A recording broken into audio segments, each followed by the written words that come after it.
And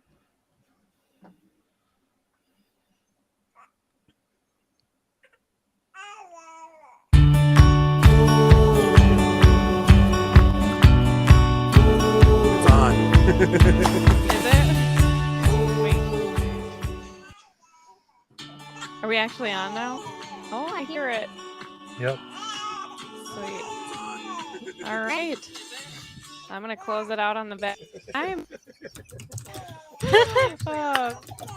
Big Did it work? thanks. This is Yep, awesome. we're Thanks live. to anyone who hung in there. Yep. Hi, everybody. All right, All right. Rob. Everybody, thank you, Every round of Rob. applause. You pulled it off, Rob. Thank it, you, it Rob. was actually all Yancey from Riverside Tech Support. I'm going to tell you right Thank now, it was you. actually Don suggesting, like, as we're all figuring things out, I said a Hail Mary, and it worked. So, It was really. okay. He's the one that deserves It's a round of always applause. Anthony. Yeah. Yep. My intercession got us on air, is what I'm saying. All right. Well, prayer power does not. So, for those of you who are finally joining us, hopefully you waiting too long. But this is the podcast where we seek to grow knowledge of God, ourselves, and what we were made for. And by bridging the gap between the intellect and the will, we have the capacity to understand our nature and grow as disciples of Christ, so that we are and all that we have to the truth. I don't think we have anyone new here. My name is Angela Erickson, and tonight I am doing this live with my friends. We're all part of this thing called Traditional Transmission, which is that second logo that you saw there, and we are going to talk a bit tonight about journeys, and I think for some of us are full-blown conversion stories. You might hear Veronica in the background as well. She's living it up tonight. Thanks for coming on, you guys, and thanks for your patience, and another big thanks Thanks for having us. making it happen. So Not a problem. you know, now Veronica's she's upset. It's just one of those days. She's upset it's working. Please. This Yeah, is the just- best. This is what. And that's if anyone isn't familiar, in pretty much all of my interviews, I'm usually nursing. Just that's why my mic is always really. Nope, Paige, you got to get out, babe. So anyway, how long? I guess I want to start here with who has the most interesting conversion story, because mine is not.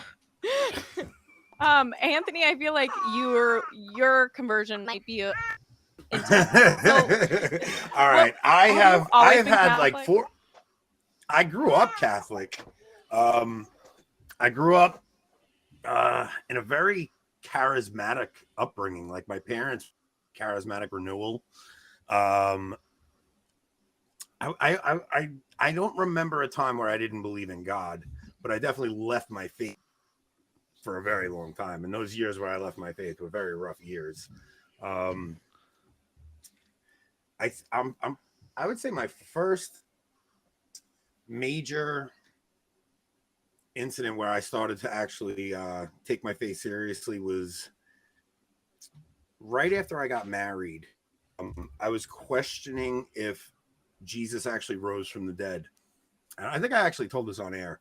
And right, I think I did, right? Yeah. Yep. So it was on Easter Sunday, and I went to my wife's Lutheran service.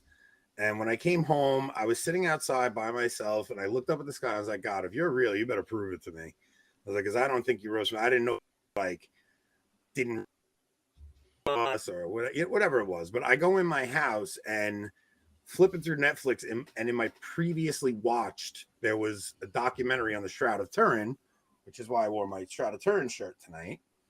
And it blew my mind. And that was my first conversion, which I would say that was like a conversion of Christianity, not Catholicism. So that is what started me, that listening to like Protestant radio for a couple of years there. Like I didn't know there was an actual difference in Protestantism and Catholicism. So I would say that went on for like 2 years. And then During those 2 years, where were you going to church? Just Catholic church? There was a lot of, I was still going to Catholic mass, but it wasn't like, I didn't think Let me think about that. I always knew that I had to stay Catholic. I never thought about leaving the church or anything. Okay. And then I started hearing sermons, anti-Catholic sermons. They sounded wrong to me. Yeah. Like they would just, I was like, that's insane. That's absurd. Catholics don't believe that. Like I knew something was off. And I always knew from my upbringing that the Eucharist was the most important thing. So when those sermons, I actually started digging around and trying to figure things out. And that's how I stumbled across Scott Hahn. And then I just fell in love with scripture and seeing typology. And seeing how the Old Testament is fulfilled in the New, and that, like, that's what really lit my heart on fire for Catholicism. And then I had a deeper conversion. Well, I actually fell away from I stopped going to mass, and when you leave the sacraments, you lose your faith. Like, I don't care if you stop going to mass, you lose your faith. And I didn't account for that. So it started as 2 weeks, then 3 weeks, then before you know it, you just stop going to confession. And I think there was about a year and a half. It was right around when Francis became Pope. I was just so discouraged with all the things coming from Rome. And my second conversion happened when the McCarrick scandal happened. And I was mouthing off about these horrific priests, and these priests don't even teach the faith anymore. And I had such a revelation of conscience, an illumination of conscience, where I just saw that I had stopped taking my kids to mass, and I'm over here bad mouthing these priests. And I just got such conviction about my own fatherhood that I wept. Like, I saw my soul in hell. It was way more powerful than my original conversion. Because my original conversion was an on fire experience, where the second one was like so when you once you convert and you know the truth, sin never has the same flavor. It just doesn't. Like, you don't enjoy, because you know the truth. So it's like I went back to a lot of my old ways, but they never gave me the same pleasure they did before my conversion. And when I had that nation of conscience, when I tell you I saw my soul in hell, like, I knew I was going, like, without a shadow of a doubt. My wife thought I lost my mind. The powerful thing that I didn't sleep that night, and I was like, I have to get to confession. And I went and I wept in confession for 20 minutes. I set up a time for confession, and I sat in that confessional and cried my eyes out. And then I discovered traditionalism, like the Latin Mass, basically. And I don't think I ever fell as deeply in love with I don't think I ever understood how the saints had a devotion to the traditional Latin Mass. And then once I did that, nothing's been the same since. So, Connor, what not about that you? Not that interesting. I mean, if you guys heard the way I was in those years apart, maybe that would be a little more interesting. I mean, maybe we'll dive into that. Not too much though, because I don't want to. I don't know. Sometimes I feel like I hate reliving things. Like. Yeah, and I don't want to make light of my past sin. There's a tendency to do that when we're uncomfortable. Like you want to laugh it off a little bit. But yeah, I think there's a gravity there, and I love how you described seeing the state of your soul as it truly was, how much that impacted you, because we all had that experience. I think some of us are convicted like that from time to time. It's kind of a gift.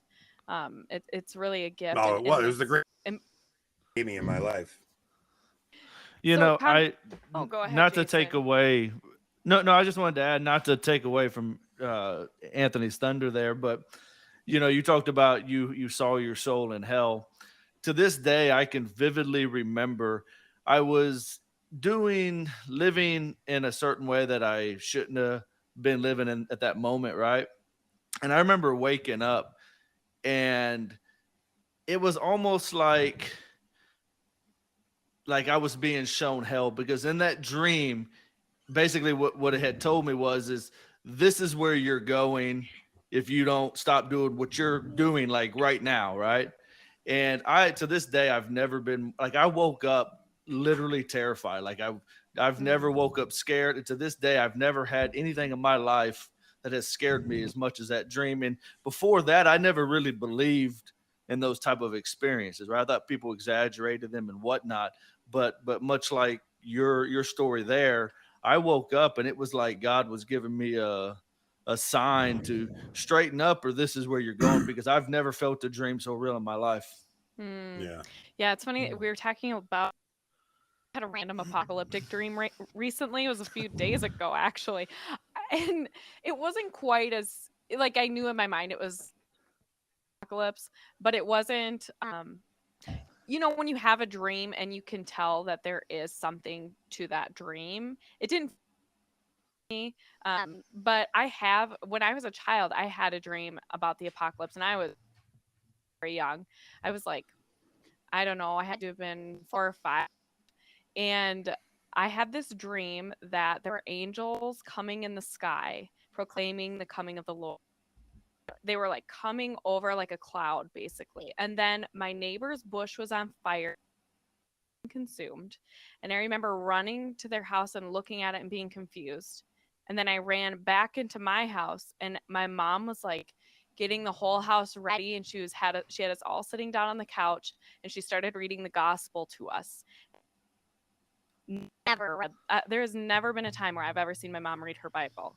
And I remember waking up with that sense of like overwhelm and urgency, like something big is going on here. But I did not at the time. Like there's no way in my mind that I could have put together, you know, the fire and the angels coming in the clouds and all this stuff. And it was like I just remember very nominally Catholic at that time. My mom was a single mom with 4 kids, you know, and she, you know, she's working a lot, and our faith wasn't really lived out in the home. So it was just wild to me when I got older, and I dream it's still latent in the back of my mind. Suddenly How one day old were it you? just clicked in my mind. I had to have been like 4 or 5, so young, and that's why I remember high school. Like I wouldn't be surprised if we're living the end of times, only because I had that sense when I was a child that I'm not saying it is. I mean, I'm not here to be like oh, it's the end of time, last date of the world, you know, but I really had that sense. I've had that sense my entire life.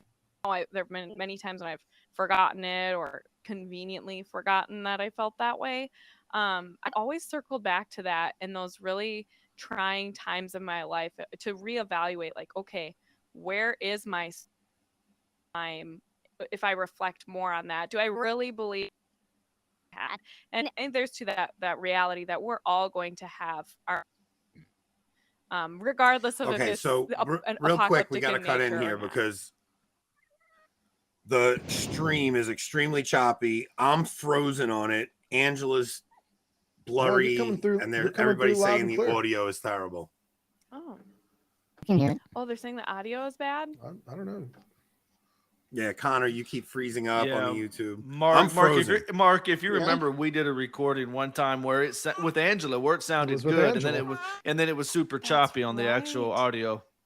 That's right. So that sounds like that's what's happening right now. Oh. Yeah, we'll have to get off of Riverside maybe. Well, that's a Yeah, I'm bummer. looking at the live stream. It's terrible. It's really that bad, Oh. huh? Oh, they're saying Angela sounds like Mickey Mouse. I sound like Mickey Mouse? And now I'm looking You at guys, it. I'm sitting here watching. You guys are all coming through clear on my end that I can see. On the YouTube. Oh, it is. stream? It's a little It's a little choppy. It's a little choppy. Sorry, we got that Obama internet, okay, Mark? Oh my You god! got the good wait, stuff. wait a minute. We just came on his Mac of the Ages. Mac. Oh my god. Mac comes on his Mac Frad. Father Mac I Schmidt. love He came on his it. Mac Nice. of the Age. That's pretty good. Changes his profile picture every time That's too. pretty good. It's so fitting. Wait, what would the image be for that? It would just be the Yeah, massive Massive ages. the Ages is what. Yeah. Which, by the way, I hope we get to see episode 3. I hope that I know last time I talked to Me Cameron too. O'Hearn and he was cashed, man. He was so cashed. He's like, these last to the two installments of the film that we've seen, he's like, they took it out of me. I mean, he's like, I just got into this to make a documentary about the Latin Mass. I wanted it to be beautiful. I had no idea I was enlisting in a spiritual war of attrition with Satan. And it's like, but it's so needed, like perfect timing on his release. I agree. Well, I think a couple of the choices they made for episode 2, like episode 1 went phenomenally, and then I think a couple of the choices they made for episode 2 became an issue, you know. The songs made them get taken down, but I can't Not just really that. think I think the voiceovers.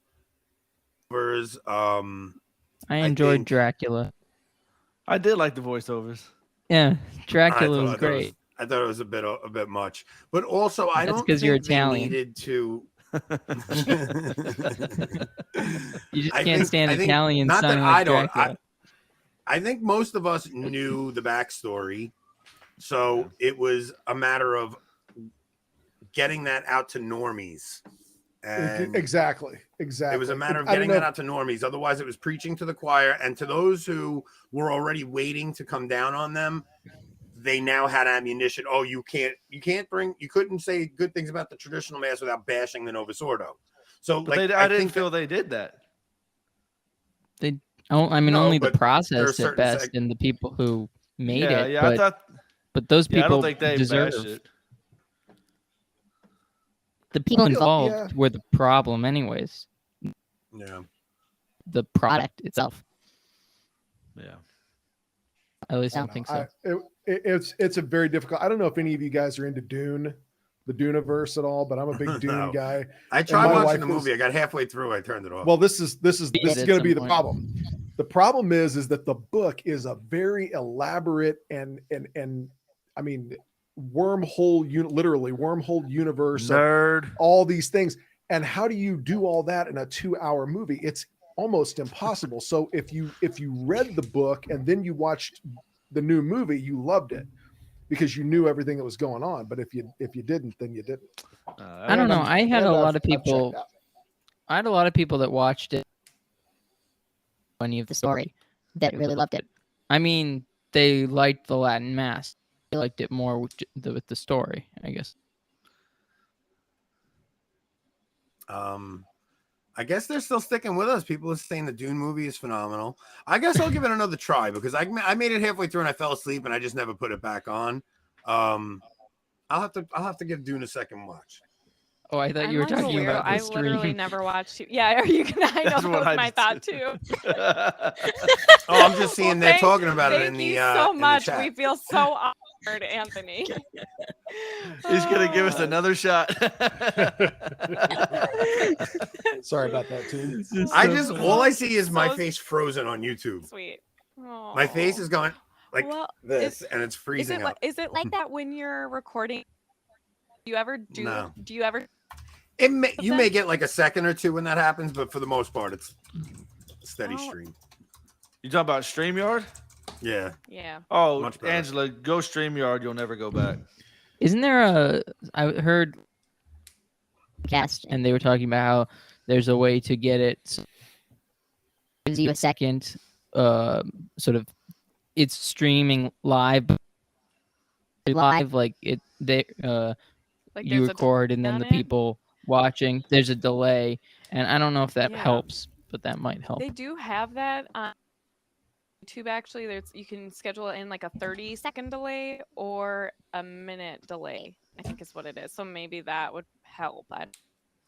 Do you guys do that, Rob, on your end when you're doing Avoiding Babylon? I think we have it set up for 30-second or something like that. I'm not sure. Okay, so maybe that would help because I don't think I. One more go after this. Like, so let's hear Rob's story. Maybe like Rob, 10 months in advance. I want to hear Rob's story. Yeah, I do too. I'm interested in that. Let's hear it. Rob, I know you've been in it for a minute. You have a Sacred Heart of you have a Lamb of God chest tattoo. I mean, you've been in this for a minute. Okay. Well, so I'm a cradle Catholic. Grew up Catholic in a very conservative slash semi-traditional parish. It was a parish that had had the TLM going back. I mean, till the bad old indult days. But the parish was bifurcated. I mean, I would my family was Novus Ordo, grew up with the Novus Ordo, um, and the two sides of the parish didn't even talk. I mean, no one I knew from my parish went to the TLM, and vice versa. And we weren't ever taught about the TLM, in CCD classes or anything like that. Um, but overall, it was definitely a conservative, Orthodox parish. I grew up, was an altar server. We had a first Saturday devotional group called Fatima Cadets, where we went to mass, as kids on first Saturday, prayed the rosary beforehand, had confession beforehand, had mass, and then afterward we would all make rosaries for a couple of hours. So, grew up really, really in a Catholic community, Catholic culture.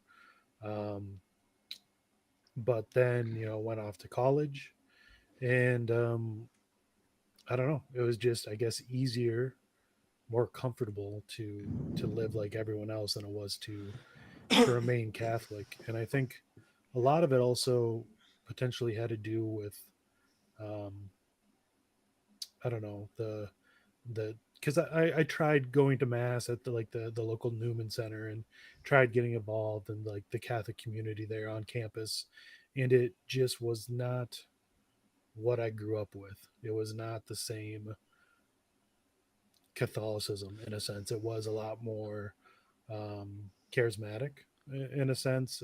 Well, didn't you do life team masses? Yeah. So my parish, the the CCD instructors or whatever for like the confirmation prep years were not as conservative or traditional, so they forced us to go to like the local. It wasn't technically life team, but it was that same style. I think it was called the Net Ministries or something like that. Yeah. So we were Oh, forced to go to yeah. those Sorry. masses once a month, and it was Yeah, kind of. And you So, did, yeah, and we you had the did, same thing. you did Steubenville stuff, didn't you? so yeah. We also had to go to the Steubenville held I think it was a focus. I don't know if it was focus, but I think it was Steubenville held a conference at a local Seek? college, at a local university. It might have been, I don't remember, but we had to go to this weekend long retreat slash conference for confirmation as well.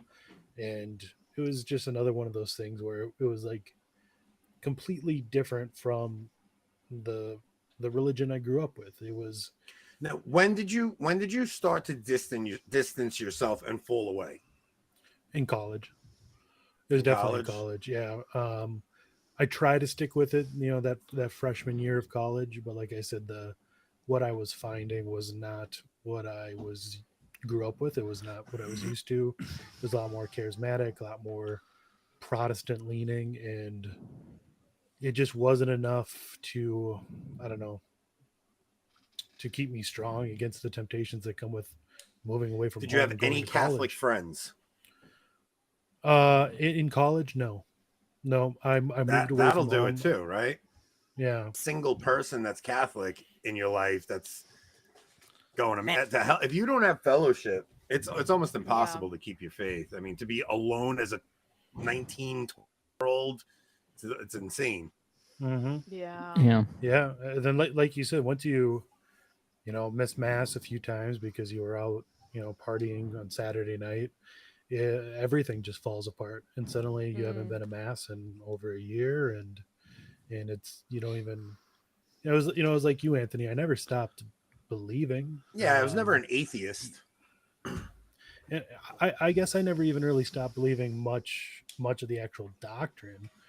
I just thought, I'm in my late teens and then 20s, and I don't have to worry about death right now. I don't have to worry about hell right now. Yeah. So So you just why not? lived as though there was no God. That invincible attitude, yeah. Yeah, exactly. I lived like everyone else, even if deep, not even deep down, even if just in private, I knew what I was doing was wrong, and it was just easier to go with the flow. In the end, it was effeminate, right? I mean, it was just more What comfortable was it, to having be a like everyone else. What was that? Oh, he froze. Yeah. Now he didn't actually catch- froze. I didn't catch Now that Anthony last froze. word.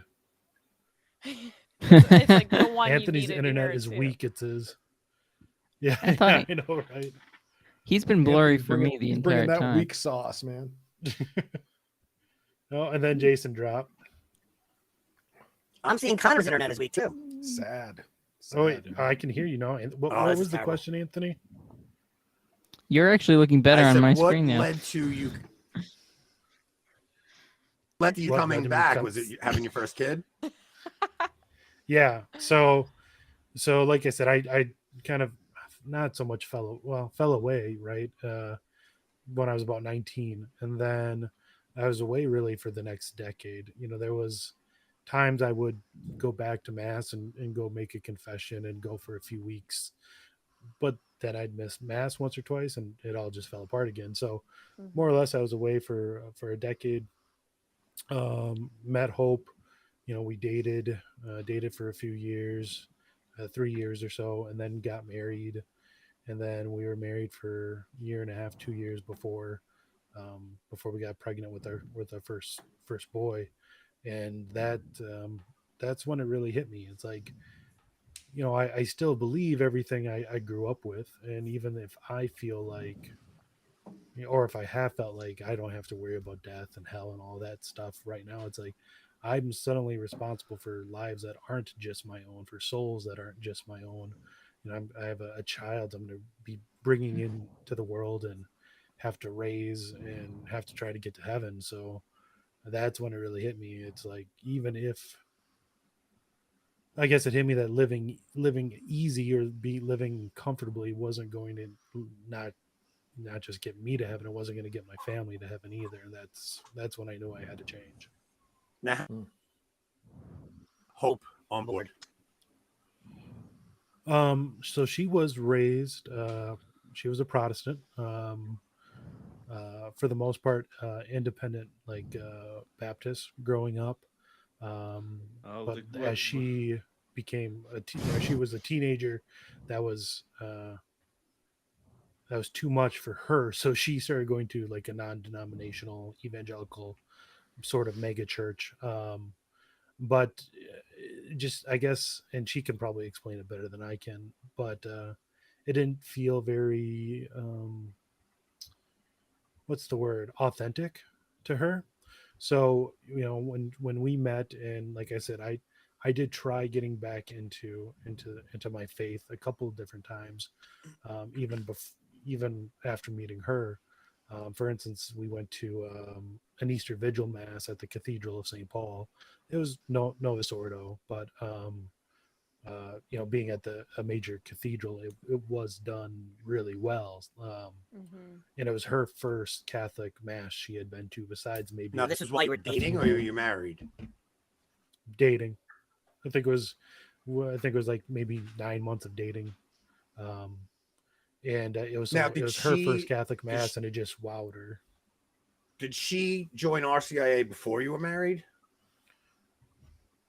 No, we got married outside of the church. You know, I didn't even get a dispensation or anything. We were married by a friend who had, you know, went online to get a certificate, you know, more or less. And then would you wind up? Yeah, all right. So how long were you married before Hope joins our? Year and a half. And what made her decide to go? Having, you know, being pregnant. Yeah, I decided that I needed to get too. back. Yep, I decided I, you know, needed to get back in the faith, and she knew that. Yeah, but what she had. I'll become Catholic instead of saying I'll raise my kid. It was that first Mass, that first Easter Vigil Mass she went to. She knew at that point that if we were going to be religious, that she wanted to be Catholic. And how was her RCIA program? Terrible, absolutely Terrible. Miserable. Rob, I almost had a blowout with the I almost lost. She was telling my wife that like the church invented the priesthood, like crazy things, like didn't come around until like the 6th century, and like the church just invented out of nowhere. Like I'm like, wait, what is this lady talking about? Like I wanted to kill this lady. I had to have a talk with the pastor at the parish, and he's like, well, this parish, don't be rigid. Get some... Yeah, that's basically the talk I got. But you just imagine how many people have been so misguided by like those people running RCIA programs all over the country who either are totally ignorant or are malicious and undermining the church. You know what? I could tell you the exact time my wife was in it, because remember when Pope the Novus Ordo responses? 2011. Were you guys going to the Novus Ordo at the time? So it went from "and also with you" to "and with your spirit." It went to they changed it from translation of the Latin. Yeah. Text, How did they translate that previously? Yeah, so it's so bizarre. That right when that was happening, my wife was in RCIA, and I remember the lady telling that this is ridiculous. This Pope Benedict, whatever he was, like it was so nuts. I remember being so angry at this woman, and I was like, and we'll watch some what they talk to become Catholic at that point. And as soon as she did, we ran from that parish. Talking about RCIA programs, when my daughters were in the RCIA program, my older ones, because they were too old to, they were past the age of 7, so they went through their baptism and confirmation, first communion, whatever it's called. Yeah, and I was sitting through one of the classes with them one day, and one of the RCIA leaders of the children's group, one of the parents had actually asked, why did Catholics have no meat on Fridays?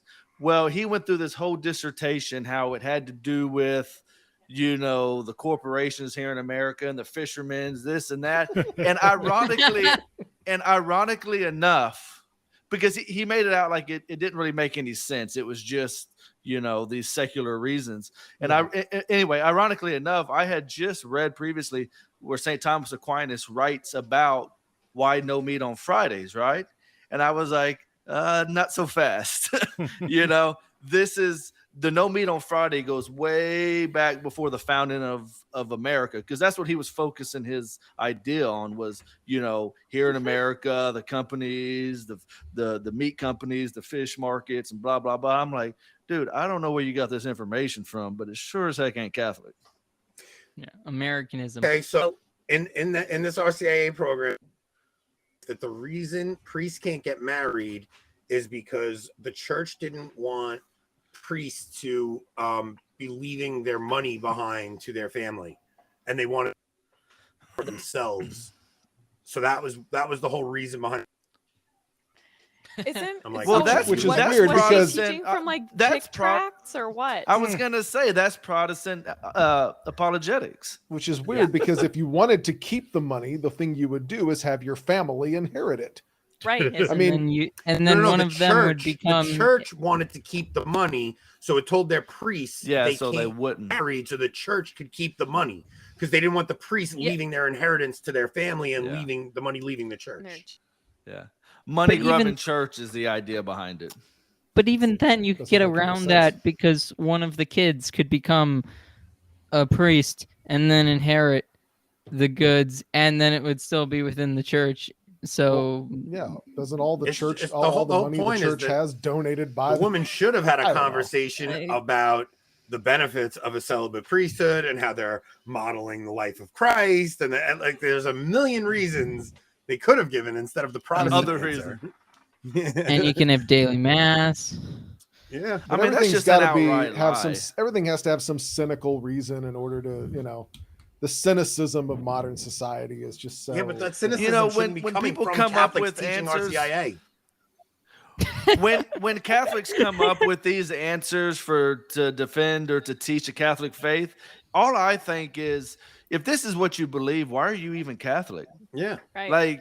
Like I Because- wouldn't be Catholic for those reasons. Because I modernists have hate a themselves. good story about Everyone that. hates So themselves at this the point. the Newman Center that I went to when I was in college, I university, and Robbie, you're gonna know that one because that whole diocese is a complete mess.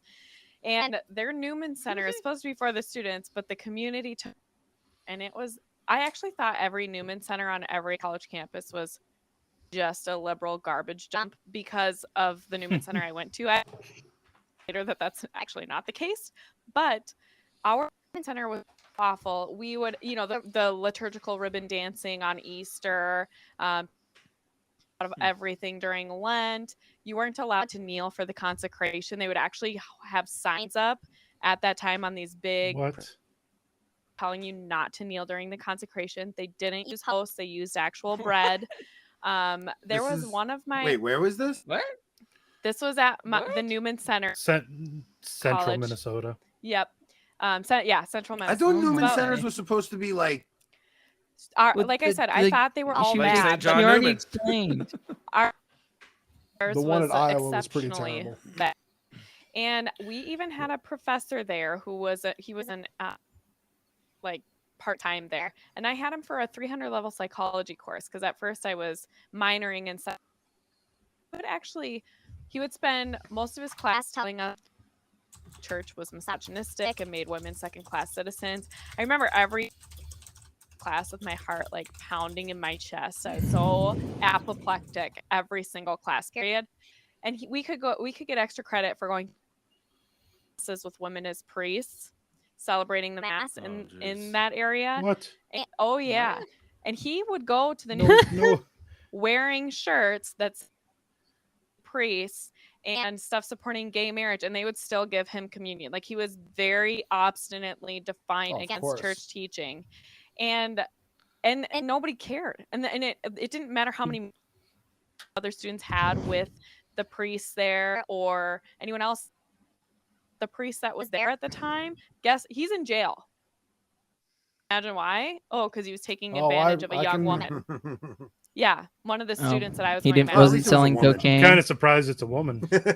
Yeah, I That know. too. Yeah, I'm surprised it's a woman. Again, Yeah. it's like why even bother being Catholic? Because you'll see Catholics online that you'll talk to of the liberal persuasion, and you'll be having a discussion or debate with them, and you'll quote something from St. Paul, and they just dismiss it like, well, St. Paul was chauvinistic, or whatever, and it's kind of like why do you claim to believe in the Catholic Church if you don't actually believe in the Catholic Right. Church?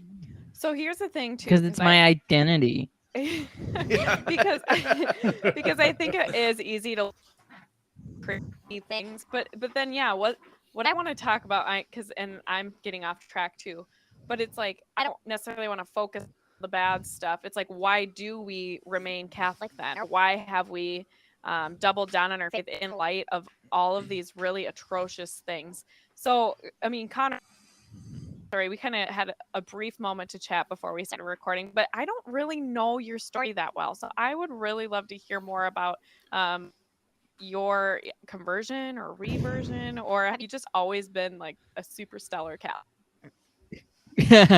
Well, I mean, I told half of my story on avoiding Babylon, but then Anthony interrupted me, and then we just never got back. He doesn't do to that. it. He doesn't do that.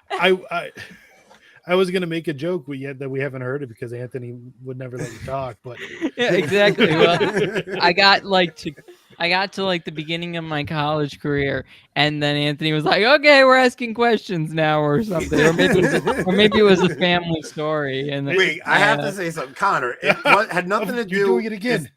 Yeah, but don't be insulted.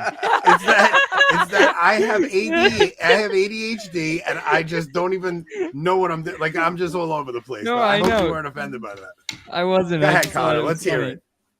Oh, no, I thought you wanted to talk.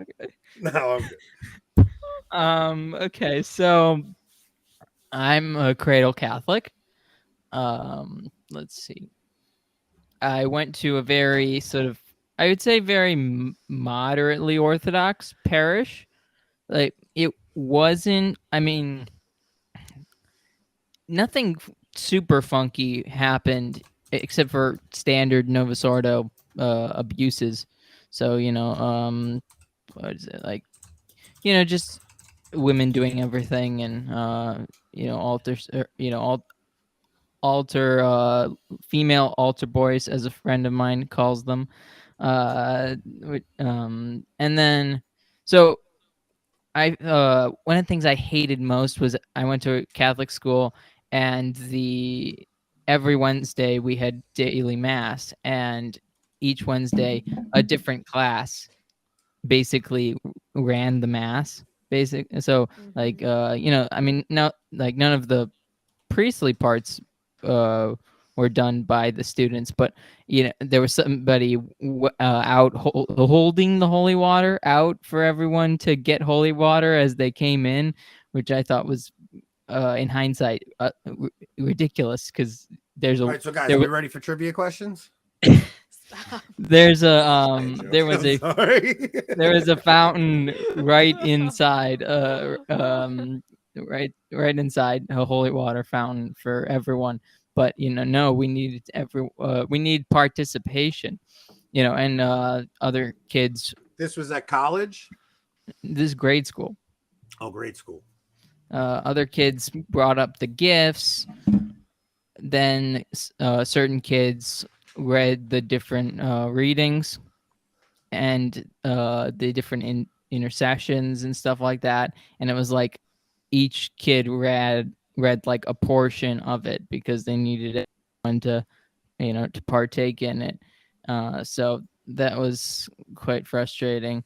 I'm trying to think if there was anything else that they would do. I think that was about it. Like at this church also, it's built it's very odd. It The choir is like right next to the altar, right next to the sanctuary, on like the left. If you're looking at towards the altar, on the left is the choir. But you could have easily had a choir loft set above if they had just put it in. There's plenty of room, and there looks like there's space. There should be space, but they didn't put that together. And there's a lot of stories, at least like half stories, that came about because there were a lot of arguments, because this church had burned down like in 2001, and then it was rebuilt, and there were people trying to get it to be more traditionally looking, but they had a quote unquote traditional architect come in, and it does not look traditional in any capacity. It's also really ugly green. I don't get it. But anyway, so that was my experience. We didn't really learn much. We learned about the Old Testament, which I didn't really understand. We learned like the history of the Old Testament, but That's nothing actually about kind the of New. cool. I mean, Yeah, but it was people like usually err on the side of only talking about the Gospels, pretty much, and then you sort of miss gospel, like what the Gospels are trying to tell you. you know. Yeah, but we didn't get anything. We just got, oh, who was Isaac, Yeah. or who was David. It was like, it was just like circle the answer, or like it wasn't actually Coloring like book stuff. anything interesting. We didn't learn anything that connected to the New Testament. It was just Jewish history, basically, which is, it's a Catholic school, but basically we were learning Jewish history. We didn't get anything interesting or any morality until 8th grade, until we were actually, doing Oh, confirmation stuff. interesting. So yeah, basically that's the only time that they got somewhat serious. And the catechism, we went through like a book that wasn't the catechism, so I didn't know the catechism. So when That's you going went into to, high crazy that school. they wouldn't. I was just gonna ask. No, I was just gonna like, say. Jason, Sorry, I have a huge delay. I have a huge delay on mine. I'm That's- sorry. Like I think my words are coming in about 5 to 10 seconds after I say something. But anyway, no, I was just gonna say I think it's kind of crazy that they didn't try to make the connection between the Old Testament and the New, because as far as I'm concerned, that's one of your greatest weapons as a Catholic in evangelizing the Protestants, is showing that connection between the Mhm. Old and New Testament. Yeah, but you're acting like Catholics actually care about evangelizing at this point. Well, we would have had to read Or the about Bible for scripture. that. Yeah. We didn't actually read the Bible, I don't think. I can't much reading of the Bible or anything like that. So we got the history, but it was through, it looked like a history book, well, a terrible history, the standard history book. So I mean, I'm interested in the Catholic faith more through a political lens, because I was more involved, or sort of, I don't know. So I watched a debate. I think it probably was McCain, no, or Ron, Obama, one of the Obama debates. Thought, oh, this guy seems really like really nice, really interesting. Like, I'd vote for him. And then my mother had to set me down and be like, yeah, no, he supports abortion. He supports the killing of children. We don't support that. My, that's terrifying. And after that, I just couldn't have set it up more perfectly for me to understand that. So I never, I sort of also read or led sort of a conservative rebellion last couple years in grade school amongst. I for whatever reason always assumed my teachers were liberal. I don't know if that was the case, but that's what my assumption was, because it always seemed like it could have been more conservative, but I also think being somewhat neutral, and I just didn't like neutral, which I don't think you should be neutral anyway. Different story, especially if you're at a Catholic grade school. There's no reason to be neutral. But led a group of people where I would speak out about different issues during, especially like social studies, and a bunch of them behind me really get excited about this. I think a lot of them ironically have fallen away from that, but and then I sort of, so going into high school, I switched from a Catholic grade school, and that sort of lowered my interest in the Catholic faith. Nothing to do with really anything, except for I wanted to make friends. There wasn't, and that's all I was really focusing on. It was kind of difficult, because when you go from public high school, everyone else has friends already, and you are new.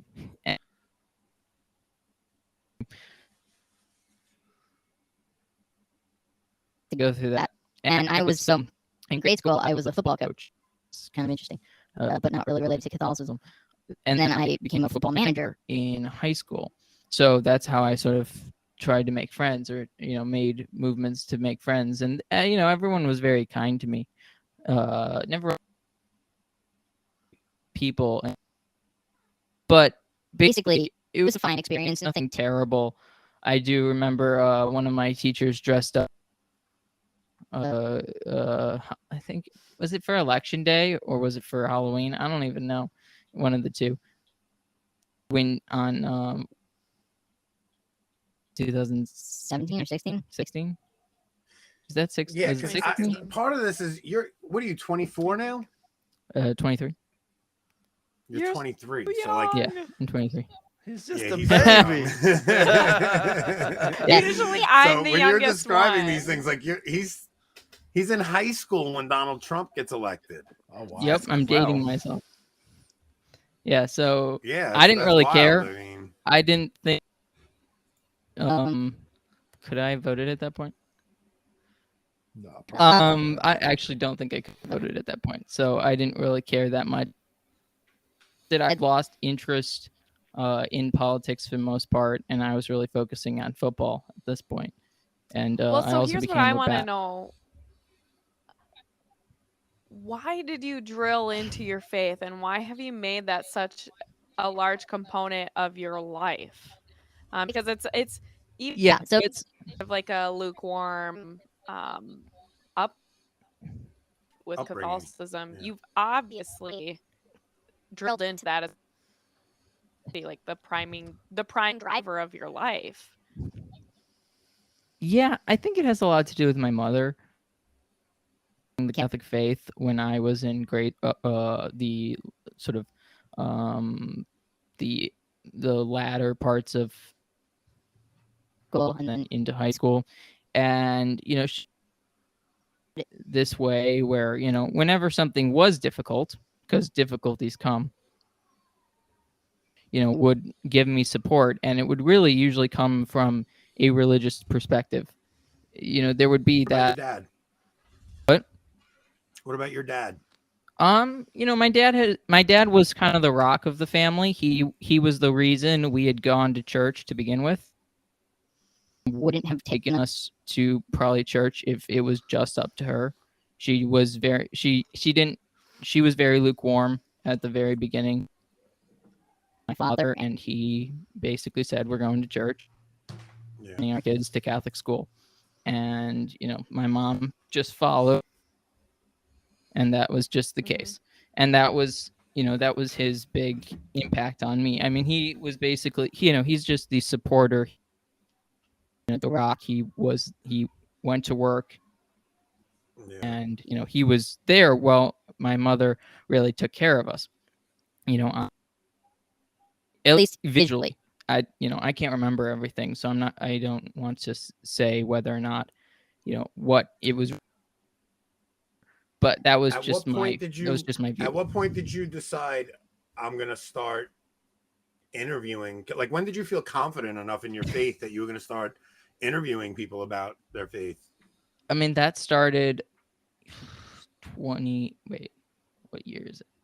Yeah. 22. 21. Yeah, no, it's 21. So when did you really start delving into learning your faith? So this was 2019, I think. Yeah, 2019. I over the summer of 20, I had learned about Taylor Marshall. But really, the point, what I was getting to was, because there is a really important part, and into my college days, is something in senior year through me into sort of an anxiety, into anxiety difficulties. At that point, it was very difficult to do a lot of things.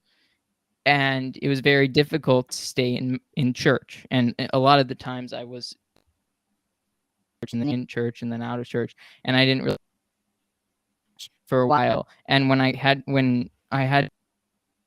that going into college, it sort of became a challenge. And at certain points I was low, and at certain points I made excuses and didn't. Other times I pushed through, and I believed truly in the Eucharist. And I didn't have a point where I was ever an atheist. I never said to myself, none of this is real. I had to just convince myself I believed what I actually believed, or what I said I would have believed. But really, it was very difficult, because these anxiety issues in the way of that. And these anxiety issues were sort of something I had to conquer constantly to get to Mass, to receive communion. Those lines for communion are really, they're really kind of make you claustrophobic, especially in November, where there's no communion rail or anything like that. It's just everyone's tight in one area and going up. It long, and it's really anxiety. In front of a crowd was really hard for me at a point. So, because that might cause an anxiety attack. And then I had to overcome that. And so I had to decide that the Eucharist was really Christ present. And once I decided that, I led into a summer where I learned about it was Tim and Taylor at the time. So I was listening to a lot of that. And it was funny because the year before I had saw for a Latin mass at my Newman Center. I thought, oh, interesting. I guess it's for Hispanics. I thought Latino, not. I was like, I understood the Latin was a language in some ways. I mean, must have known it in some. Like, I never thought, even at mass. It's not like I never heard Latin in mass. It's just that I never thought of it as a different language, in a weird way. As like English, but it just feels like it's part of the English. It translates language. somehow, but yeah, because it's mixed in with a bunch of English. How am I supposed to know that that's a different language? And that was kind of the mentality. So I thought that was really funny that I thought for Hispanics and not a Latin mass. So, and then I went to a Latin mass on the feast of it was the feast of John Henry Newman, right before or right after he was canonized. Beatified. The thing at the Newman Center was John Henry Newman would have gone to mass. The advertisements at this Newman Center doesn't make any sense in the context of how they want the mass for the most part. I mean, it became slowly a more reverent Novus Ordo there, as I experienced it. So it's still moving more traditional, but it's just, it's a funny way of advertising. It's like, do this, but then we're not going to have it any other time. But we want you to experience what all the saints. Guys, I have to go pick my daughter up. Okay, Anthony. I have to pick my daughter up at dance, and I was supposed to get her at 10. She just texted me and said that she threw up. Oh no! So sorry, I thought I had more time. So she just texted me, "Daddy, can you please come and get me? I just threw up." Go get her. So I'm gonna go get my daughter. Just tell her to be patient. I'm gonna listen to the show if you guys stay. Yeah, right. I'm gonna listen. I want to hear Jason and Mark, dude. I hope everything's prayers okay, for your daughter, Anthony. Thank you so much. I mean, she's probably just dancing too much, but I'm gonna listen to you guys on the way there. Maybe I could join from my phone. I'll check back in a minute.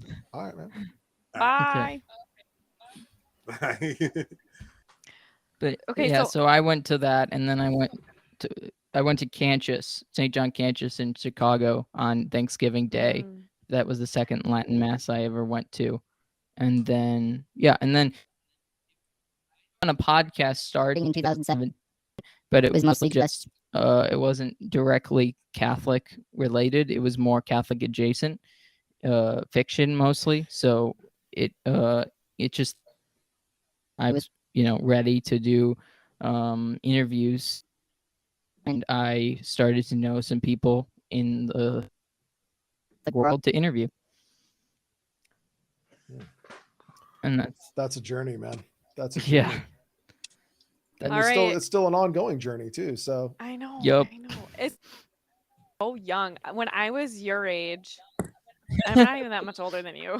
I'm old, but I just turned 30 like a couple weeks ago. How old are you, Angela?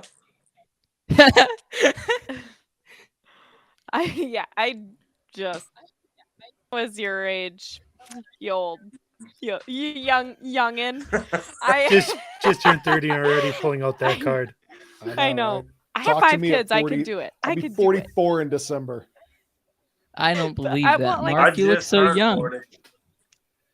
You're literally twice to Connor's be the age. youngest one. Oh my gosh. That's This right. is blowing my That's mind right. right now. But I feel You're like 46. I was a mess. I was a mess when I was about your. I would love to hear Mark, because Mark, did you convert to Catholicism?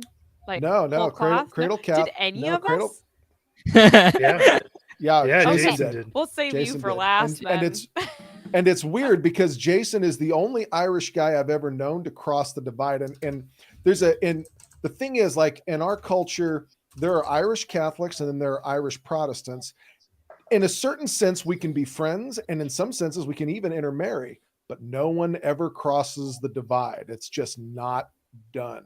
And so that it's when I met Jason, I was really intrigued by that. My story is not dissimilar from any of y'all's. I got excited about the faith when I was a teenager, fell away in my 20s, came back when I got married, and then fell away again after I got married when the sex abuse scandal story broke. And I just thought, are we even the good guys? Like, the whole time I've been sitting here worrying about the Protestants and the Freemasons and I'm like, and the bad guy was us the whole time. We were the bad guys. So I had to struggle with all that. And then I ended up coming back to my faith in law school, but it was still just kind of a cultural Catholic. It's just part of our cultural heritage. And so I was going to confession. I'd confess the same old sin. I'd made sure I wouldn't go to communion in the state of mortal sin because I knew that was the rules. But I wasn't progressing or advancing in the spiritual life. I wasn't in a pursuit of holiness yet. And then I heard a homily by Father Chad Ripperger on Sensus Fidelium. And the title of the homily, I believe, was "It's Time to Get Serious About Your Spiritual Life." And I listened to it, and something about it dug a hook into me. And I was like, I'm not consistent in my prayer life. I'm not really pursuing virtue. I'm going to confession and I'm going to mass. So I'm getting spiritual benefit from these things. And I get that, but I'm not serious about it yet. And I decided to get serious. This is like maybe 2018, 2019. But it was really difficult for me because I didn't know then what I know now. And that's sort of how I got into this, to trad men. And that is, you have to have an apostolate. If you're going to get serious about your spiritual life and you want to advance in your spiritual life, you need an apostolate. And I don't care what the apostolate is. It can be a lot of different things. It doesn't have to be podcasting, or it could be Knights of Columbus. It could be Legion of Mary. It could be something like that. But you have to have something that Catholicism is more than just believing certain things, right? Holding all the right ideas. I mean, that's a big chunk of it. Believing the truth is a part of it, but you've got to be out there trying to set the world on fire for Christ somehow. This has to have an expression somehow.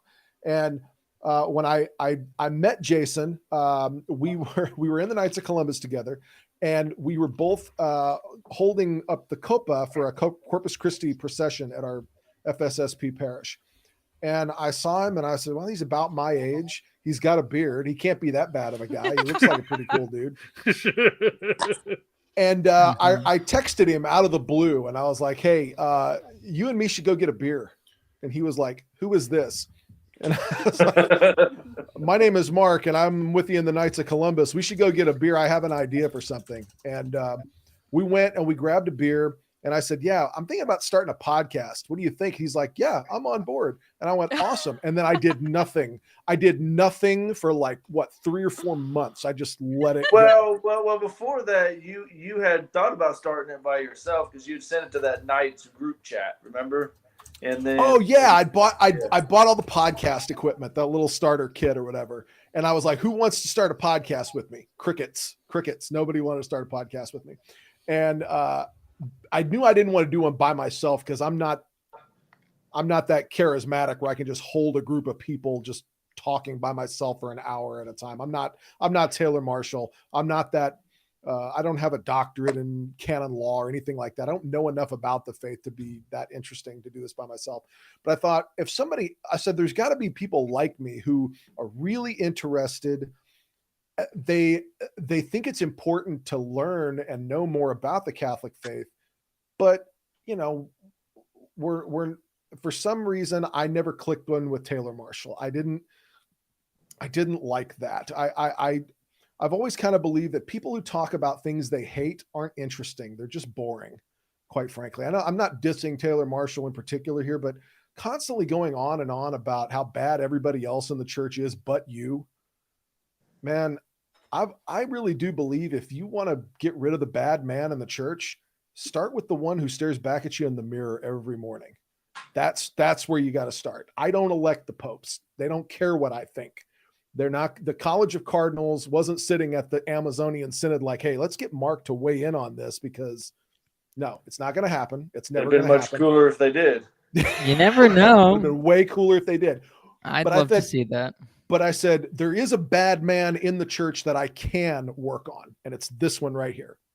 And so that's why I decided to start getting serious, start forming my will, start mortifying my flesh. And it's not until you try to start doing that you realize how weak you are at that, how just fasting on Ash Wednesday is so hard.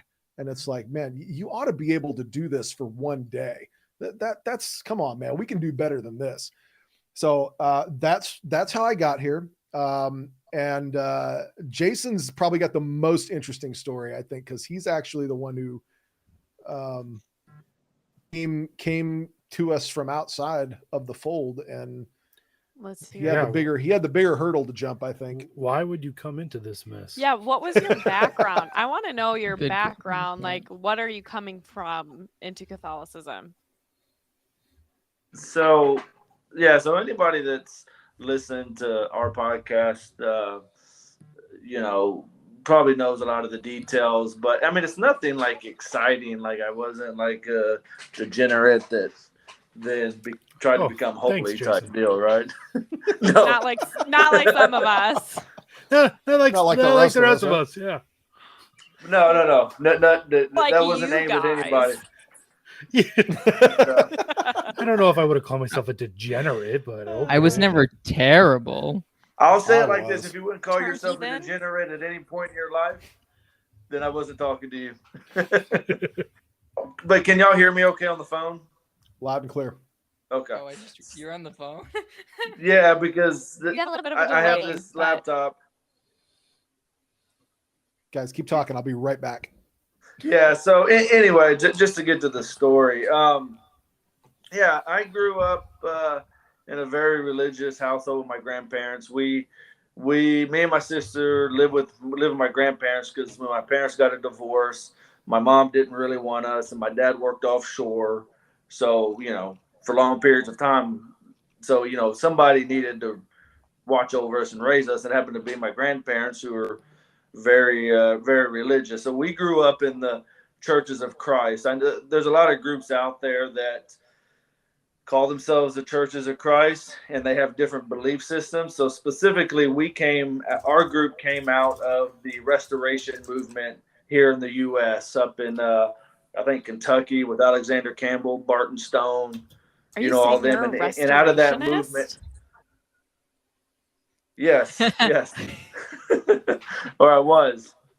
So the thing is, though, when you talk to people in the particular group that I was in, they make the claim and truly believe that they trace their lineage all the way back to the apostles, and then there was an apostasy, stuff like that, and Christians have always existed, but just not. So that's kind of the environment I came up with. Like, we didn't have kitchens, we didn't have musical instruments in worship. We grew up believing but baptism was necessary for remission of sins, that works were necessary, good works, and so on and so forth. So it's kind of different from a lot of other Protestant sects. It wasn't a sola fide, or it was a sola scriptura. It wasn't sola fide only faith, right? But anyway, we grew up, and we'd go twice on Sunday, once on Wednesday. We'd have like quarterly gospel meetings, is what they were called, and you'd go for the week. We'd have Bible study every Sunday, children's Bible study before. So that's kind of, the environment I grew up in. And, what it's does not twice on Sunday mean? It meant that we went Sunday morning. So the structure was Sunday morning, usually around 8 or 9, you would go to what they would call Bible study. The adults would have their class, the children would have theirs. And then after that, you would have what they deemed worship service. After about 45 minutes, an hour from there, You would then do your singing, you hear your preaching. Oh, and we would receive the Lord's, the Lord's Supper every Sunday, symbolically, of course. And they believe that. And then you would go home, and all that usually come around either 5 or 6, depending on what the elders at that congregation believe, because they're a very autonomous group. So each church is led by a certain set of elders, right? So anyway, so that's what twice on Sunday means. And it wasn't necessarily, like I said, a bad environment. I mean, I was raised with what I deem as good morals and stuff like that. So like when I came into the Catholic Church, it's not like I had to make a radical change of what I believe to be moral and immoral, right? But yeah, no, I grew up doing that. I went to college. Let me back up. Growing up, I honestly believed that there was no young people. Like me and my sister were the only young people that went to church, like Churches of Christ, because we went to an older congregation with older people, because obviously I'm with my grandparents, right? And it wasn't until I got to college, so I found out there's thousands of young kids out there my age that believe the same things I do, right? So the first couple of years in college, I kind of went on and off. I didn't go necessarily consistently because, again, I was by myself at that point. And then it's when I went to Texas A&M that they had a big group of kids. And that's when I really was like, okay, I really got involved with the church, the classes, they wouldn't call it this, but basically the ministries and stuff like that. And then I met my wife at a Church of Christ, because that's what she grew up in. And we got married. And I think it was when we were living in Casper, there wasn't very, and Rock Springs, we lived in Wyoming, there wasn't very many choices there. And I actually got to the point where, like, I never stopped believing in God, but I kind of got to the point where I was like, I don't know that I need to go to church every Sunday. Like I was on the verge of just, I'm not going to go anymore on Sundays, right? I'll just kind of go when I want to. But then I started looking into the Catholic faith. It's just something, nobody said anything or did anything. I just started thinking about it, because I've said this before. There are 2 things that really always bothered me, maybe 3, that always bothered me growing up in Churches of Christ, was the authority. Where do you get this authority to say, like in the Bible, these books belong? Because at some point we were acknowledging that men put this together by the providence of God. But if I believe these men put it together, why am I ignoring all the other declarations that these same men, this same group, the Catholic Church has made?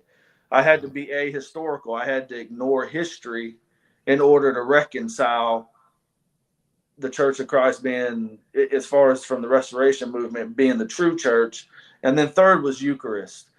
Because every time growing up, I would read the Bread of Life discourse. I would say, well, this is, we're teaching symbolically, but that's not what Jesus said. So once you were baptized around 12, 13 years old, you could participate in worship service. And it was only men that would be able to lead, sing, and preach, serve the Lord's Supper and stuff like that. And I remember when I would do the Lord's Supper and I had to pray for the bread and the wine, or really grape juice is what they used. I remember I would pray the exact words that Jesus said, "This is my body, this is my," because I was like, I'm going to use the words that Jesus. Well, that didn't always go over very well, because some people were like, dude, you're going to make it sound Catholic. What you're saying sounds Catholic, and we don't believe that thing. And my response was like, look, I'm just saying what Jesus said verbatim. That's all I'm saying, right? And the prayer. So anyway, those things. So when I was in Wyoming, I actually emailed the RCIA director there, and I was supposed to set things up and meet with him, but I just kept kind of blowing it off. And kind of I don't know if it really matters to the story, but there was one point after we had our 4th child, my wife was like, she wanted to have all her children by the time she was 30. We had our 4th kid. She was 29. I had a vasectomy scheduled. And the day of the vasectomy, I said, I called the doctor, and I was like, nah, I think it's going to happen today. We'll have to reschedule, right? And so anyway, when my wife asked me why I didn't want to do it, I jokingly said, well, the Catholics say that it's sinful to do these things. And she was like, but we're not Catholic. And that was probably a year or two before, or 2 years before we actually became Catholic. Oh, fun. So it was almost like God was working in me in a way that I didn't even realize. So we moved to Houston. I'm driving by this Catholic church every day to go to work. I just happened to stop in. My wife went with me.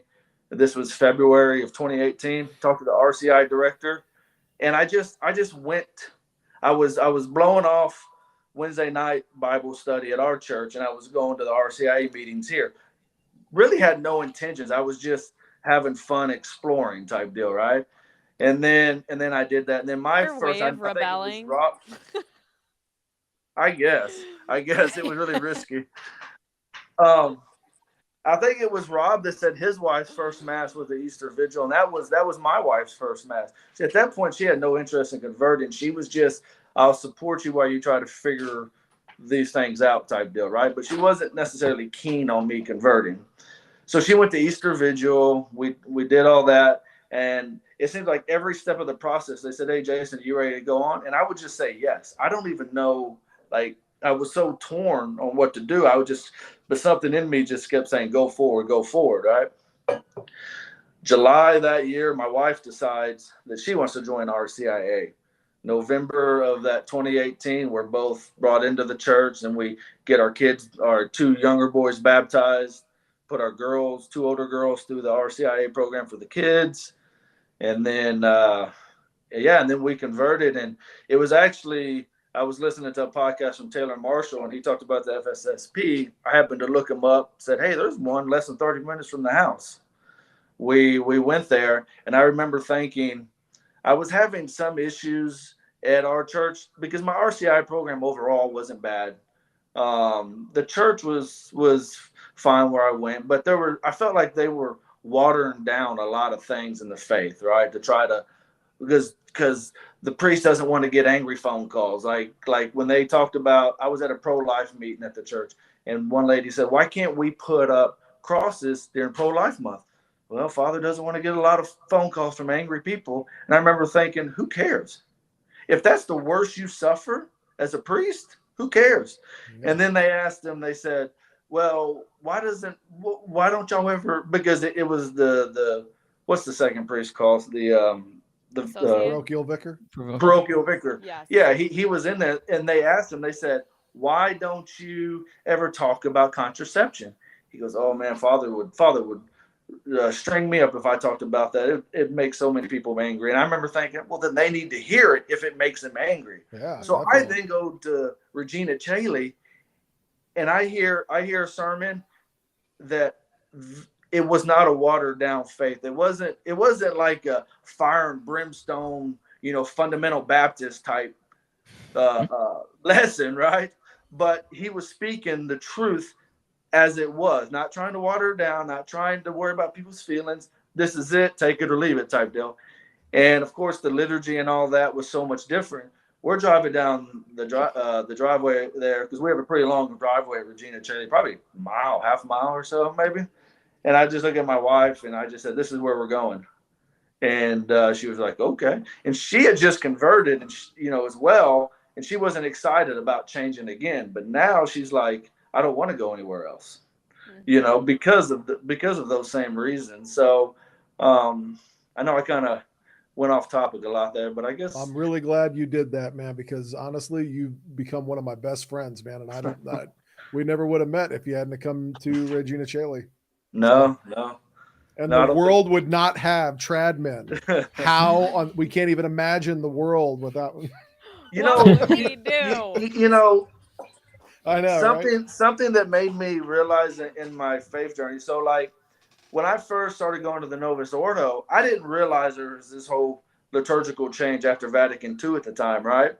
And I remember so for our tradition, I know you have some Protestant traditions that are high liturgical churches, where ours wasn't, So seeing all the vestments, all the processions and stuff like that was really a shock to the system. And I remember seeing all that, and then I would see it on TV or in movies, and I would see like an Episcopalian or a Lutheran. I'd be like, and it would look very similar to the Novus Ordo Mass, and I'd be like, "Yep." I remember I told my wife one time, I said, "Yep, you can tell they broke away from the Catholic Church. They look just like our liturgy, you know." Yeah. And this was before we converted. This was during the RCIA process, so I was still learning all these things, and then later we go to the Latin Mass, and I see that, and then I start really reading the history of everything, and I'm like, wait. The Novus Ordo is actually copying more of the Protestant tradition than it is vice versa. So I was just so naive to those things at the time that it was just, they're all kind of shocks to the system when you first see them. I remember that the thing that I liked about the Latin Mass was that I didn't understand it. And here's the deal. We talk a lot about active participation. Well, when it came to the Latin Mass, I had to go find out what those prayers were. I had to go find out what those vestments were. I had to go find out why every movement was deliberate and what is all those things. With the Novus Ordo Missae, and I'm not saying all Novus Ordo Missae, but the typical, guitar mass kind of a phenomenon. It's like it happens to you. It's a very passive way to experience. It's entertainment. It's all going on up there, and it just sort of happens to you, and you can sit back, and it's like watching a movie versus reading a book. Yeah. And I thought that was very interesting. Angela, you and I have talked before about punk rock back in the day, right? And so I think I said how Nirvana, Smells Like Teen Spirit, I likened to what attracted me to the traditional Latin Mass. We couldn't understand what Kurt was saying in that song. It was sort of a mumble. And so the track rocked. We knew that, but we didn't understand what he was saying. We went out and bought the album because we wanted to read the lyrics. Kurt did not put a lyric sheet in Nevermind. The mystery deepened. Funny. And then we found out what the lyrics were, but they didn't seem to tell a narrative. They weren't oh baby, I love you to the stars and back. It wasn't that kind of song. It didn't seem to make any sense, but it wasn't about nothing. What was this song about? And so, and this song endures to this day. By the way, I'm very angry at Spotify because it put Smells Like Teen Spirit in the classic rock playlist. And when the first time that happens to you, it is very shock to the system that you are now that the music you grew up with is now classic rock. When that happens to you for the first time, it is jarring. But anyway. Well, you're double my age almost. So. Oh yeah, no. And so with the traditional Latin Mass was very similar. I left there thinking, what were those prayers he was saying? What was that I just saw? And it took a lot of active participation in ways that I had never done that before. So I think it's weird when they say we got to get rid of the traditional Latin Mass because they're not actively participating. We are actively participating. Well, first of all, we attend. So that's beating 70% of the Novus Ordo Missae. I mean, whatever your definition of active participation is, I think we can all agree that it starts with going, right?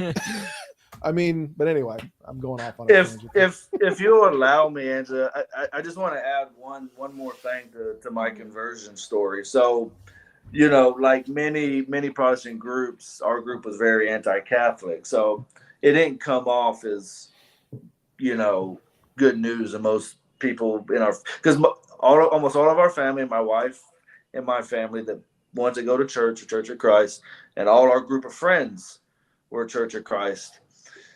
So when we started telling people, I remember my wife, like I was leaving out of town. She had two of her friends come here like 8 or 9 o'clock at night. One, because they thought this was a life and death situation that they needed to stop her from converting before she was damned to hell, basically. And I use that, and I use those words literally, right? Because that's how they feel. Anybody outside the churches of Christ is lost. And so, we had them, and then we had a bunch of our friends that don't talk to us no more. It was like we had leprosy. They didn't talk to us. We had some family that cut us off for a while. My very best friend in college, who he was the best man in my wedding, his wedding and all that. And I'm really good friends with it. Like, he don't even talk to me no more. And I that's the only thing I can figure out. Like when I talk to my dad, who's not really religious at all, of course, he's kind of like, I don't understand why everybody's upset. Does it really matter? So I'll talk to him about it. He was fine, but like one of the person I love more than anybody in this world is my grandma, and that was actually the hardest person for me to tell, because it just to this day it just breaks her heart that we're Catholic now, right? And like, so at family dinners and gatherings, Thanksgiving, Christmas, she would always ask me to lead the prayer before we would eat. I don't get asked those things no more. And so it was like, when we converted, we lost probably 99% of our core friends that we had, the people that we talked to. And the parish we came into, we had actually met a lot of good people that, like, it was like God was, okay, well, you left these people for my church. Let me fill that void. Here's some really good people who I'm really good friends with to this day. And my wife met them. So it was even harder when we went to Regina Caeli, because she was like, we just went through this whole process. Now we've got to start over. But we've met a lot of people. Our kids have a lot of friends at church, because of course there's a lot of kids. It's traditional parish. And but no, I mean, our conversion story isn't as bad as some, because I have a friend who was a preacher in the same faith group, and he lost his whole income when he converted. Wow. So mine's not drastic like that, but we did lose a lot of friends, disappointed a lot of people. And when we talk to family and stuff like that, sometimes it's almost like they have a sorrow for us, like we're taking ourselves to hell, but more importantly, our kids now. Mm-hmm. Yeah, that's such a good point. Rough. I mean, that to be so difficult. What that was like for you. Well, I don't know. Angela, can I ask Mark? Yeah. Well, I was going to ask you about your story. You've asked every single one of us. Yeah. But I know. I want to know about your story a little bit. Let's flip the script a little bit. All This right. is now welcome to Integrated with Mark. Great to have all of you here. I'm here with the former host of this show that I've now taken over. I thought Anthony would be the one to do it too, but That's Mark, right. okay. But he's That's not right, here. man. My name is Anthony, and I'm from from Long Island. Here's what I'm Anthony? Curious about, and I do have Yeah. I am curious about something, because when we had you on our show, I wanted to delve into this topic, but then we got to talking about something else, and we never got a chance to go back to it. You had mentioned that you had started off in feminism, correct? Or kind of. I mean, tell me about that. Okay, so I mean, I'll say this: in college, when I started my job, it really started when I wouldn't have ever described myself as a feminist really in college. Okay. Ironically enough, because I went to a very liberal. I was in a program. So I was the only conservative, pretty much, in any of my classes, all my journalism classes, whatever. Advertising, you have it. I was pretty much the only conservative, the only outspoken conservative. So I wouldn't have described myself as a feminist at that time. But when I started working for Students for Life of America right out of college, it was really in vogue as a pro-life feminist. I think we were. That's what it was. You see it all over their social media. That those organizations that are trying to get college students involved, and they really think I'm not going to totally go off the rails talking about my time as I'll say it was not a great experience. I learned a lot of amazing things. I wouldn't have done a lot of the things that I'm doing now or have done if it weren't for the job that I had. But they really indoctrinate even their staff into this belief system that includes embracing this notion of pro-life. Don't get into the intellectual or philosophical component of that. It's really like, understanding of feminism without a historical basis for it. It's like we're this wave of feminism, and that's how I identified. It was like I'm a fourth wave feminist that's pro-life. We're Okay. real feminists, right? Because real feminism and it's a or was pro-life, but it doesn't really dive into that question of like, well, how is it that we have all of these things today? Every issue that we have has fought for. There's the only way that those things would have been brought about were through of birth control and the availability of abortion. You wouldn't have women in the I workforce. see what you're saying. Those things. So we weren't challenged to think about that. Feminism means giving women more opportunities, but that's not what it means. So anyway, that was my mindset at the time, and it took me actually several years after leaving, and then even probably over around a year after becoming a stay-at-home mom. I think because I wasn't working, I wasn't like use some of that intellectual energy towards thinking through health, because I was really reevaluating my identity entirely once I chose to stay at home, because I didn't realize until I stopped working how much of my identity in the work that I was doing, even though it was good work. I definitely above being a mother. So I wouldn't have said that at the time, but it's true actions. So yeah, would you describe yourself right today as a pro-life feminist? Because I've also Absolutely not. I've heard you say No. you don't really like that tale. So No. so why not? That's what I'm interested in. Yeah, I don't think because if somebody would have said, "Are you a pro-life feminist?" I guess I would have probably said, "Yeah, I'll go along with that." Yeah. But I was interested in the fact that you specifically said, "No, I'm not into that." So I wanted to get into more. I wanted to get into why that is and why you don't describe yourself that way. Yeah, I don't describe myself as a pro-life feminist because I think the terminology trying to baptize something that cannot be baptized. You know, like I to adopt new language or old language and redefine it. But the reality is that feminism has its own connotations, and just because you want to Christianize it doesn't mean anyone else is going to understand. About language, we have to use common language. We have to use language in a way that we all understand. That's a problem today, is that we're constantly rewriting language to have new definitions. No one can communicate anymore. So I say leave Big time thing and just say, no, I'm not a pro-life feminist. I'm pro-femininity. I am an anti-feminist, really. All the things that feminism fought for in large, not everything. I think feminism at large has done so much more damage to women and to families and men. So I wouldn't want myself with that, even if I thought in my mind that it could potentially connotation if we look at it through this lens. Do you see what I'm saying? I do. You have to make all these caveats to sort of get people to the same understanding as you, and that defeats the. How are you guys still on? Oh, hey, welcome back to the show. How are you Anthony. guys still on? No, Well, I heard somebody say something about Long Island. First of all, missed your opportunity to take over. This is not my show. I'm interviewing. I'm interviewing Angela now, not you. Okay.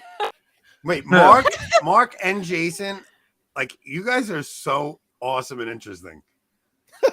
I'm not kidding, man. You have got to get out more. I'm As really. I think you guys are awesome, dude. Here's the thing. Here's the thing. Why I have wondered why Tradman seems to be doing. Why people seem to like it, and I think I get the fact that there are a lot of people out there like us that are just normal, average Joes. We're not saints, but we're trying to be, and we don't have all these advanced degrees, and we're not particularly, as you guys have noticed, articulate in. I'm not an apologist. Like, can I give you an honest assessment? Yeah, please. You're very good on air. Oh, well, thank you. I didn't know that. Very easy to talk to. You're very when to fill in dead air. You're nothing like Rob. Yeah. You're. I feel so bad. I agree with Anthony, except for the last part. Well, like, I'm not. People want to know if I'm into apologetics or if I would have a debate with somebody about something. I would never do that because I am not that guy, which is weird. You'd think as the lawyer, I'd really be wanted to argue with people and everything. I'm not good at that. Most of what I do in my job is work it out with opposing counsel before we ever get to trial or anything like that. So I don't really Never go to trial. I don't really do a lot of arguing, and I'm certainly not strong enough in the religion of the Catholic Church to do that effectively. And I think Trent Horn is really great at that. And who's the other guy who does that? Akers Jimmy Akin. Jimmy Akin. Even Lofton's good at it. I know people can't Lofton, stand Lofton, but yeah, Lofton's absolutely, really good at because they know their stuff. That this is what they do. Well, this is not really what I do. This is my apostolate, and I think there's got to be a lot of people out there who are like that, who dig that and who get into that. I really like, I like what you guys have put out because I feel like it's kind of, well, I mean, you guys are a little bit more advanced, I think, in the apostolate than certainly I am or Jason is, but you guys have been doing it longer, and I think you're more knowledgeable in your areas, but I think you guys are very approachable in that sense. Angela, I have not done a lot in the pro-life apostolate other than what I've done in the Knights of Columbus and things like that. So like my knowledge of it and the defenses and the defending the arguments and things like that, I wouldn't have known. I wouldn't have known a tenth of what I know if I didn't watch your show. I'm still learning. I'm still not the guy who's going to like take on somebody in a pro-life, pro-abortion debate. I like the fact that there's a diverse group because diversity is our strength. And but anyway, I'm going off on I'm baptizing that now. Right? Mark, your voice is also just Jason. very good for what you do. Like it's just got a great radio voice. Man, I hate my voice. Yeah. It's really great. Does everybody hate their own voice? When you hear your own voice, you go, yes, that's what I sound like. That's why I won't pre-record anymore. But really, pre-record because I can't I can't go back and listen to myself. I only want to do a live show and then I never go and look at it again. I used to cut up clips. I can't even do that anymore. Yeah. I was a big fan of Rush Limbaugh when I was in high school. I loved Rush Limbaugh. I loved his show. I miss him every day. But I could never do the kind of show that he did where it's just him talking. Yeah. I don't feel like I'm that funny. You could if you had live callers. If you have live callers, you can. Like right, but that would entail me maybe having a debate with somebody or somebody calling up and just or having a decent subscriber list. Yeah. Jason, I just came on complimenting you like crazy and you just disappeared. Oh, what'd you say? I said first off, your story I listened to when I was going to pick my daughter up. You have such an awesome story, but you and Mark together, man, you guys are just. I love doing any kind of broadcast with you guys. You guys are you're both very good at knowing. Like it's just very easy to broadcast with. Well, thank you. It's been amazing, and like I do say, you need an apostolate, and doing this with you guys and doing Tradman with Jason has. I can see the spiritual benefit, the way I've grown in my spiritual life that I hadn't done before, and it's not because I'm this great gift to Catholicism. It's just that I now have an apostolate, and I really do believe that God blesses you when you. I believe it's somewhere in the Bible where it says every gift that you're given, you're meant to give to the world, right? So you can't not just to keep to yourself. So when we get off air, I want you to send me a link to that Ripperger talk.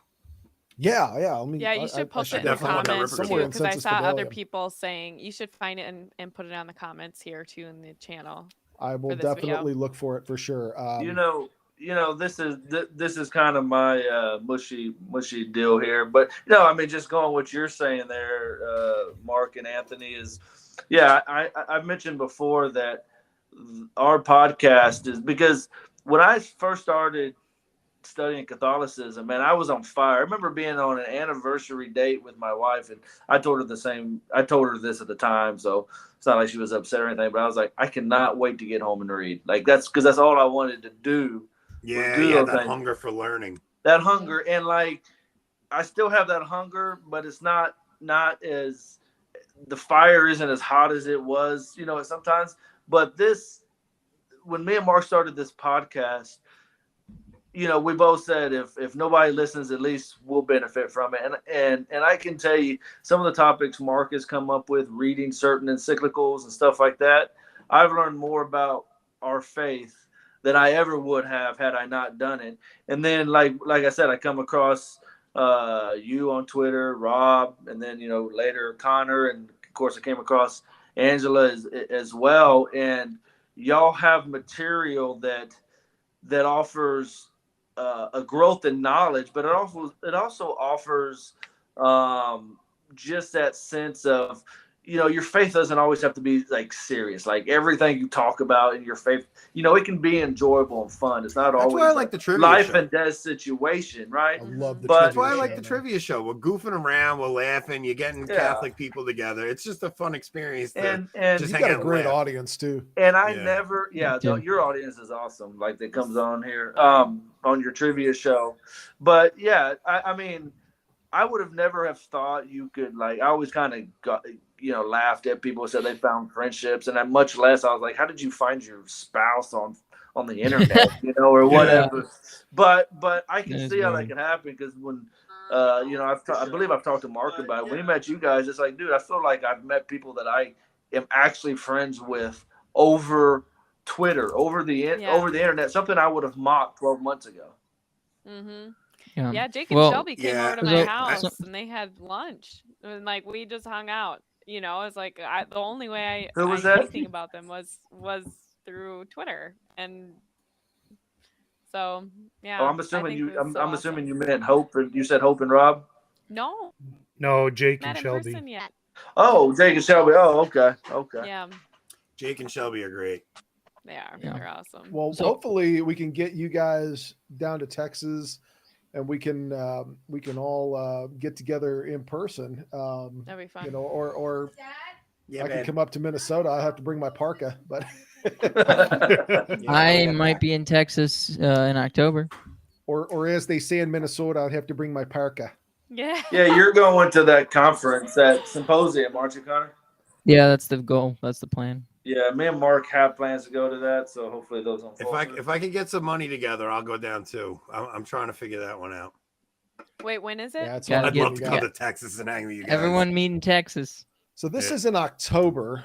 Is it October 15th? or September? Yeah, it's October 15th. October 15th, and it's in Dallas, Texas. It's the Blessed Carl Symposium. It's outside Dallas, I think. It's in Plano. It's going to be lit. As in, Dallas is like it's like Chicago, where there's all these there's subdivisions, but it's all Chicago. You know what I mean? Yeah. You know what's funny about Houston and Dallas is like that. If you talk to somebody from Dallas, so the Metroplex, Dallas, Fort Worth, you've got all these different little cities like Garland, Plano, Farmers Branch, Arlington, so on and so forth. If you meet somebody from there, they will tell you, I am from Plano. I am from. So if they don't actually live in the Dallas proper, they won't say that. You meet somebody from Houston, it'll take you an hour and a half to drive across Houston, right? Like I live in Cypress, and if I drive an hour southeast, I'll be in Baytown. If you meet somebody from Houston or from any of the suburbs, they always, where are you from? Houston. They never say no one's from Katy. No one's from Katy. Everyone's Jersey from Village. Houston. From Houston. And everyone in Houston and everybody in Houston hates everything about Dallas, and everybody in Dallas hates everything about Houston. The best thing that ever happened was when the Astros joined the American League, because now the Rangers and the Astros play in the same league, and I thought, oh, this is going to be great. This what is going about to be Austin? An amazing rivalry. Oh, everybody, and the only people who like Austin are the people who live in Austin. Well, wait, the people's Republic of Austin in Texas. Yeah. But isn't it the You know same the best thing about Houston? Dallas? No, Dallas? Austin is hippies. Austin Dallas, is Dallas is old money. Houston is new money. Houston's the immigrant town where you come to start your business and grind out a living. At one and make a name point, for Houston yourself. had more millionaires per capita than any other city in the Right. U.S. Dallas is where you're born into money. You're either born into money or you're not. But yeah. Panhandle, we really don't know what those. Yeah, no one knows what happens in the Panhandle. Anyway, I'm sorry I took over your show, Angela. You did a great. You were a great guest, and now I will relinquish the reins of your show back to you. Thank you. You're a great guest. That's We're a at great 2 one. hours, guys. Hey, Mark, you were like Dwight when he tried to get Michael to hand over power. Do it. Do it. Yes, do it. 5, 4, 3, 2, 3, 2. 1. I love that episode so much. I promise, Angela. I promise to relinquish control to you when this crisis is finished. All What is right. this, Star Wars? Oh, No, Rob, might as well. they're doing them again. They're doing Well, references. Well, if it was our channel, well, I could mute them at least. Yeah, I would just mute them. Well, we our probably gracious should wrap host likes this The up Office. though. Yeah. No, and maybe another time I'll actually talk a little bit more about my conversion. Probably not tonight. It's getting late. But seriously, thank you guys for coming on tonight. I really appreciate you coming on here and Thank you, Angela, talking for having us. This was great.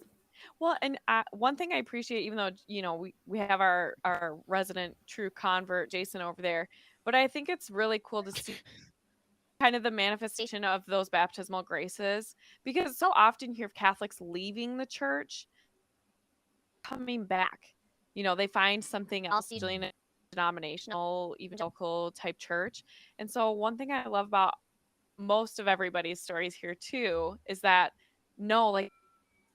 that actually are staying within the church. And sometimes I think it's easy to forget that, especially going on in the hierarchy these days. So really thank you guys for coming on tonight and sharing your stories. And to anyone who is still listening, please make sure you're subscribed to all of our different channels. You can find us on Twitter. I think most of us are pretty active on Twitter. Rob, do you have something to say? You look like you did. Oh, I was just No. gonna say, make sure you like the video too. Yeah. And subscribe. Like, subscribe, share it if you want to. We'd love that.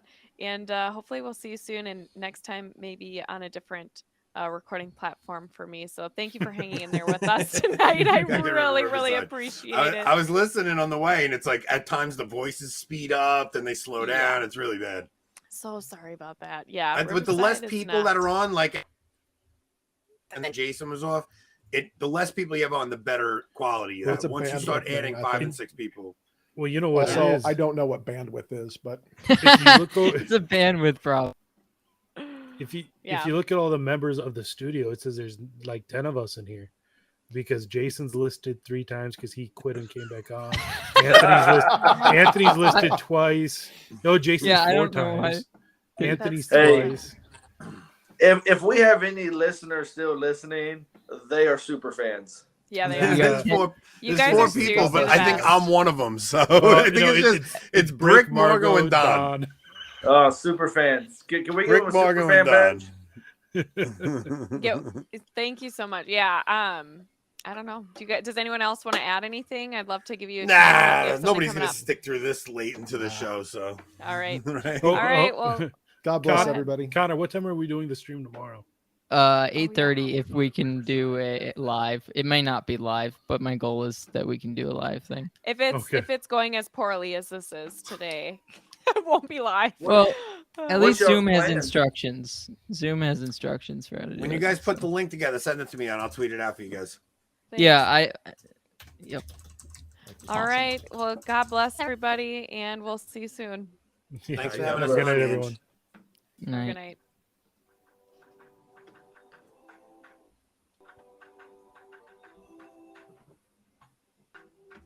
Still going. I'll start talking yet. Is If I'm it? still on. Did you stop?